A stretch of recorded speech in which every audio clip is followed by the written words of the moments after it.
Hello mes abonnés, c'est JMent à Abu Dhabi, Émirats Arabes Unis. Là je ne suis pas à Abu Dhabi mais je suis à 2 heures de route dans la ville d'Al Ain où il y a un magnifique zoo. Et dans ce zoo j'ai trouvé ce magnifique Major Camponotus SP de 18 mm. Alors je m'en veux parce que j'ai également trouvé une gine en très mauvais état, séchée. Je m'en veux de ne pas l'avoir au moins ramassée pour la filmer et qui faisait dans les 22-23 mm. Je n'ai pas vu cette espèce à Abu Dhabi en me baladant la nuit puisque les Camponotus, les grosses Camponotus ici ne sortent que la nuit. Et donc il faut que je cherche et j'espère peut-être retourner à Al Ain pour trouver cette espèce. Ce serait vraiment génial. Donc voilà, mais je voulais absolument vous présenter ce gros Major. Mais aujourd'hui, la vidéo va parler que de cette espèce-là que vous avez devant vos yeux. Et ça, c'est une espèce que j'ai trouvée ici à Abu Dhabi. Donc là maintenant, je vais vous raconter une histoire. Nous étions fin novembre 2018 et j'étais à Abu Dhabi depuis presque 3 mois quand je découvre cette princesse blessée sur un spot d'éclairage piétonnier.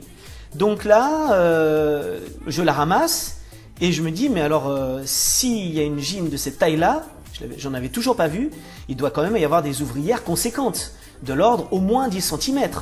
Donc, que je n'avais toujours pas observé. Donc je me suis dit, ok, si je ne les vois pas de jour, parce que quand même, hein, en tant que myrmécologue amateur comme vous, on passe régulièrement le temps à regarder plus le sol que le beau ciel bleu. Donc je me suis dit, c'est qu'elles sortent la nuit. Donc il faut absolument que je trouve une colonie.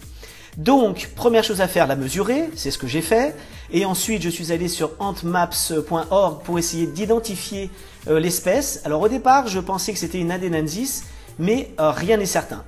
Et la deuxième chose que j'ai faite, donc, c'est rechercher un nid. Bon, vous vous en doutez, je suis sorti plusieurs soirs et j'ai fini par en trouver un. Donc, impossible de l'observer de jour, on voit même pas un major ou une ouvrière média surveiller l'entrée, vraiment c'est calme plat, vous allez voir. Mais j'ai fini par en trouver un. Au fond, ce que vous apercevez, c'est l'Emirates Palace, c'est un hôtel de luxe. Et la colonie se trouve au pied de cet arbre. Donc, il faut le savoir, regardez bien, on ne voit que quelques petites ouvertures. Je vais vous montrer, je vais m'approcher, je vais vous montrer ça. Regardez bien au pied. Vous allez voir, là, devant la petite pierre, nous sommes, je précise qu'il est 17 h de l'après-midi. Voilà, ça ce sont les entrées du nid. Il y en a également ici sur le bord, et comme vous pouvez remarquer, c'est calme plat, rien du tout. Mais ce que j'ai fait, ce que vous allez voir dans quelques secondes, c'est que comme toutes les Camponotus, elles adorent le sucre, comme d'ailleurs la plupart des espèces de fourmis bien sûr. Mais j'ai pris une petite bouteille, j'ai mis du sucre à l'intérieur, de manière à pouvoir les attirer. Et ce que je vais faire, je vais la bloquer sous le petit tuyau en plastique que vous voyez là, juste à l'entrée du nid. Et je vais tout simplement revenir sur le coup des, disons, 21 h ou 22 h. Et je vais voir un petit peu ce qui a pu rentrer dedans, s'il y en a qui sont rentrés dedans, de manière à faire, de les filmer, de les mesurer. Et puis, ben voilà ce que je vous propose. Donc là, le bac pour les réceptionner est prêt.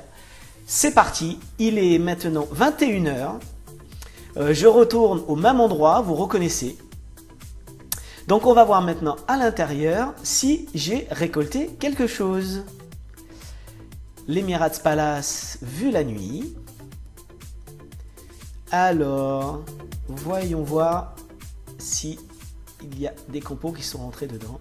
Eh bien oui, il y en a. Ça, j'en étais certain. Donc là, on peut les apercevoir. Alors, elles sont magnifiques, de grand volume. Je pense que voilà l'entrée du nid qui est maintenant beaucoup plus actif. Cette espèce, vous allez pouvoir remarquer, a une particularité, c'est qu'elle se balade avec le gastre relevé. Donc là, ben, vous avez une petite ouvrière, vous avez des médias, Et il y a également des majors qui sont impressionnants, puisqu'ils font... Alors, ils ne sont pas aussi gros que le premier major que je vous ai montré en début de vidéo, une autre espèce de Camponotus qui faisait 18 mm. Là, les majors font quand même 15 mm, ils sont magnifiques. Donc, écoutez, je referme la bouteille et on se retrouve dans mon atelier pour les étudier de plus près.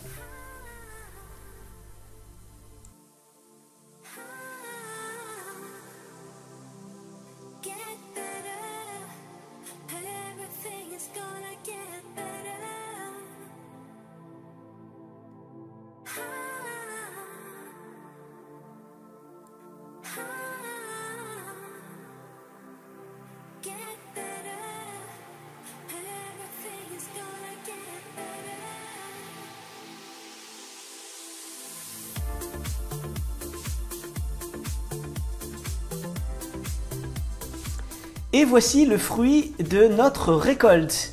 Donc j'ai été un petit peu déçu parce qu'en fait j'ai fait beaucoup de chemin pour pas avoir de major. Donc c'était dommage quand même. Donc j'y suis retourné, j'ai replacé de nouveau une bouteille et j'ai pu comme ça récolter beaucoup plus de fourmis. Et donc voilà, vous les avez à l'écran, donc vous pouvez voir qu'effectivement elles sont quand même magnifiques. Elles n'ont pas de couleur particulière. Comme vous avez pu voir, la gine est très légèrement orangée dessous, mais elles sont quand même très très noires. Donc pour pouvoir mieux les filmer, par contre, je me suis dit, ce que je vais faire, je vais prendre des gros tubes, je vais les fermer à moitié. Et ce que je vais faire, je vais les disposer sous le sable, ce que j'ai fait.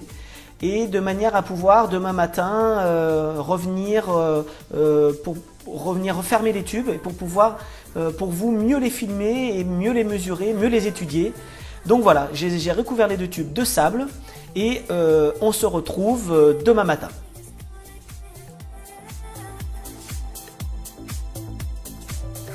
Allez, il est 10 h, voyons voir, ça a l'air d'être beaucoup plus calme.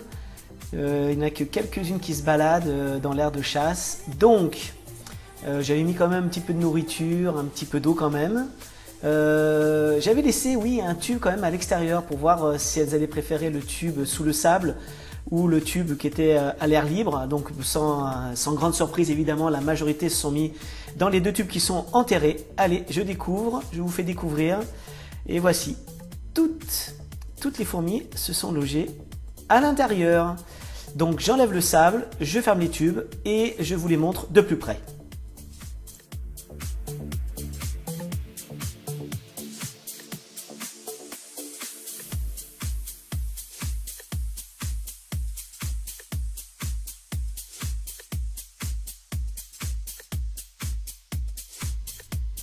Voilà, beaucoup plus facile de les filmer quand elles sont toutes tranquilles à l'intérieur du tube. Donc l'espèce est quand même très très dark.